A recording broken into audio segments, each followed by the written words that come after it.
நம சிவாய போற்றிவோம். ஓம் சிவாய நமக. என் அன்பு குழந்தையே, அழகாய் மலர்ந்த இந்த நல்ல நாளில் உன் வேண்டுதல்கள் அனைத்தையும் நிறைவேறும் என்ற நம்பிக்கையோடு இந்த நாளை துவங்கு. என் செல்லமே, இப்போது உன் மனம் தள்ளாடி கொண்டு இருக்கிறது. கடிவாளம் இல்லாமல் ஓடிக்கொண்டு இருக்கிறாய். என்றாவது ஒரு நாள் விடியும் என்று காத்து இருக்கிறாய். நீ அனுபவித்து வரும் கஷ்டங்களில் இருந்தும் கடினமான சூழ்நிலைகளில் இருந்தும் விடுபட துடிக்கின்றாய். மாற்றங்கள் நிகழத்தான் போகிறது. இனி வரும் காலங்களில் அனைவரும் உன்னை பாராட்டி பெருமைப்படுத்தத்தான் போகிறார்கள். நீ விரும்பிய வாழ்க்கையை வாழவும் போகிறாய். உன்னுடைய தோற்றம் புது பொலிவுடன் அனைவரையும் கவரும்படி இருக்கும். உன்னை தேடி அனைத்தும் வரப்போகிறது. பெயர் புகழோடு வசதி வாய்ப்போடு திகழத்தான் போகிறாய். எதை பற்றியும் யோசிக்காதே. உனது எதிர்காலத்தை நான் தீர்மானித்து விட்டேன். அதில் நீ எப்படி வாழ வேண்டும் என்பதை நான் எழுதி கொண்டு இருக்கிறேன். உன்னை நான் அனைத்திலும் சிறந்து விலகும்படி செய்வேன். நீங்கள் சொல்வது எல்லாம் நடக்குமா அப்பா என்று சந்தேகத்தோடு என்னை ஒவ்வொரு முறை நான் உனக்கு சத்திய வாக்கு கூறும் போதும் அதை கேட்கும் வரை நன்றாக இருந்துவிட்டு இதெல்லாம் நடந்துவிடுமா என்று சந்தேகப்படுவதை இன்னமும் நீ நிறுத்தவில்லை. என் குழந்தையே, உன்னோடு நான் இருப்பதை நீ உணர்ந்து கொள்ளும் நேரம் வரும். என்னை சர்வ சாதாரணமாக நினைத்து விடாதே. உன் பிரச்சனைகளை நான் ஒரு நொடி பொழுதில் அகற்றி விடுவேன். என் குழந்தையே, உன் வேண்டுதல் அனைத்தையும் நிறைவேற்றி விடுவேன். உன்னை உயர்ந்த இடத்தில் உட்கார வைப்பேன். உன் வேண்டுதல் அனைத்தும் நிறைவேறும் குழந்தையே. என்னை உருக்கமாக வேண்டும். எனது பிள்ளைகளுக்கு ஒரு நாளும் தீங்கு ஏற்படும் காரியத்தை அனுமதிக்க மாட்டேன். இந்த அப்பா, நீ கவலைப்படாமல் இரு. எது நடந்தாலும் நான் பார்த்து கொள்கின்றேன் செல்லமே, கவலைப்படாதே. எதை கேட்டாலும் தருவேன் என்று வாக்குறுதியை கொடுத்த என் அப்பா எனக்கு மட்டும் எதையுமே கொடுக்கவில்லை என்று வருத்தத்துடன் இருக்கின்றாயா? காத்திருந்து காத்திருந்து காலங்கள் தான் செல்கிறது. என் வேண்டுதல்கள் எதுவும் நிறைவேற்றி தரவில்லையே அப்பா என்று என் மீது கோபமாய் இருக்கிறாயா தங்கமே? என்னை அழ வைத்து வேடிக்கை பார்க்கின்றீர்களா அப்பா என்று நீ அழுகையோடு கத்துவது என் செவிகளில் கேட்கிறது செல்லமே. ஒன்று தெரியுமா? நீ என் மீது கோபப்படும் போதுதான் நான் உன்னை அதிகமாக நேசிக்கின்றேன். ஆம் மகளே, என் பிள்ளை கோபப்படும், மனம் பிடிக்கும், சண்டையிடும், அதே போல் அழும். சந்தோஷத்தையும் வெளிப்படுத்தும் பிள்ளை என்றால் தன் தாயிடம் தகப்பனிடம் தானே இப்படிதானே நடந்து கொள்ள முடியும்? நீ உன் அன்னையிடம் அப்படி நடந்து கொள்கிறாய். உன் சந்தோஷத்தில் என் சந்தோஷம் இருக்கிறது. உன் அழுகையில் என் கண்ணீரும் இருக்கிறது. உன் சண்டையில் நீ என் மேல் கொண்ட தாயின் உரிமை இருக்கிறது.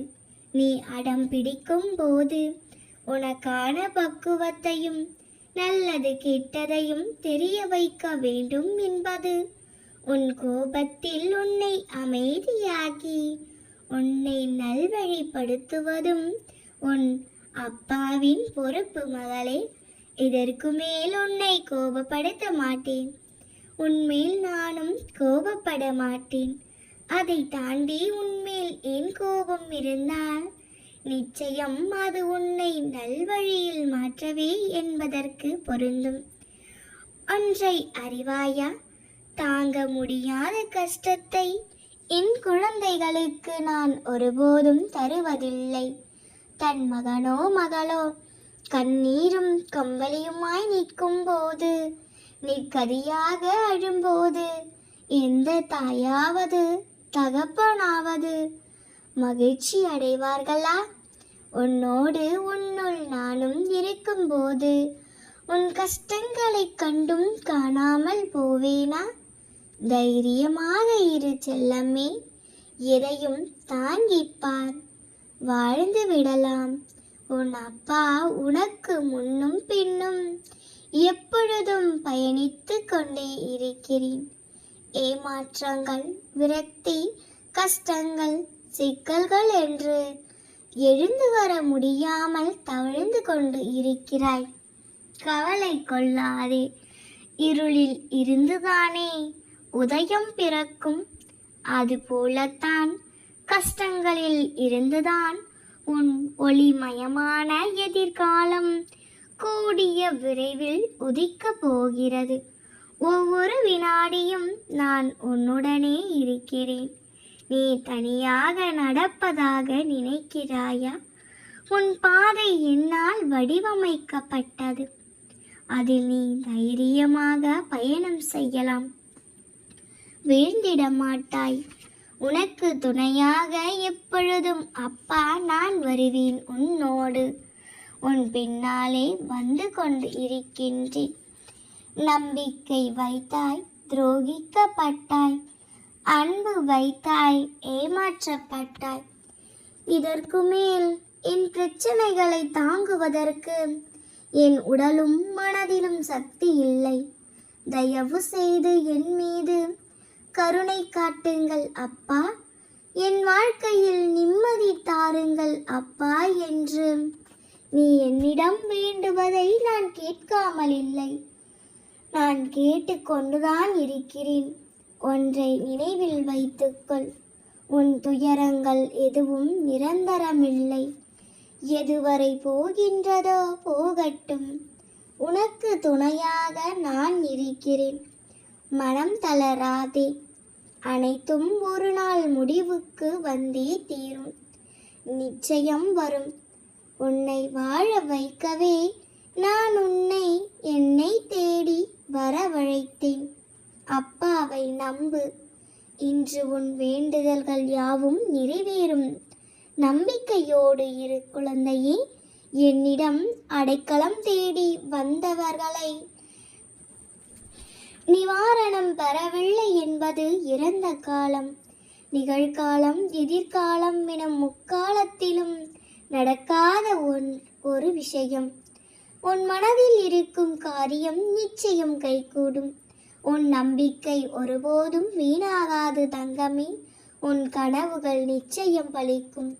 நீ எதை நினைத்தும் பயப்படாமல் பொறுமையாயிரு. மற்றவற்றை நான் பார்த்துக் கொள்கிறேன். என்னை நம்பினோரை ஒரு நாளும் கைவிட மாட்டேன். நீ கேட்டதை நான் கொடுக்க ஒரு அவதாரம் எடுப்பேன். எந்த ரூபத்திலும் நான் உன்னை தேடி வருவேன். என்னை காண காத்திரு. நீ நினைத்த காரியம் அனைத்தையும் நான் நடத்தி தருவேன். இன்று என் பரிபூரண அருளையும் ஆசியையும் நீ பெற்றுவிட்டாய். இனி நீ எதையும் கண்டு கலங்காதே. உன் மன கவலைகளை முற்றிலுமாக என்னிடத்தில் இறக்கி வைத்துவிட்டு நீ நிம்மதியாயிரு. அனைத்தையும் நான் பார்த்துக் கொள்கிறேன். வரும் பிரச்சனைகளை நினைத்து நீ ஒன்றும் மனம் தளர்வடையாதே. அனைத்தும் தாங்கும் சக்தியையும் பலனையும் நான் உனக்கு கொடுக்கிறேன். நீ கவலைப்படாமல் பொறுமையாயிரு. உன் மகிழ்ச்சியை நான் வரவழைப்பேன். உன் வாழ்வில் நானே மகிழ்ச்சியை உண்டாக்குவேன். கூடிய விரைவில் நீ சந்தோஷமாக வாழ்வாய். இது என் சத்திய வாக்கு. நிச்சயம் நல்லதே நடக்கும். நாம் இருக்க பயமேன். ஓம் நம சிவாய போற்றிவோம். ஓம் சிவாய நமக. நல்லதே நடக்கும்.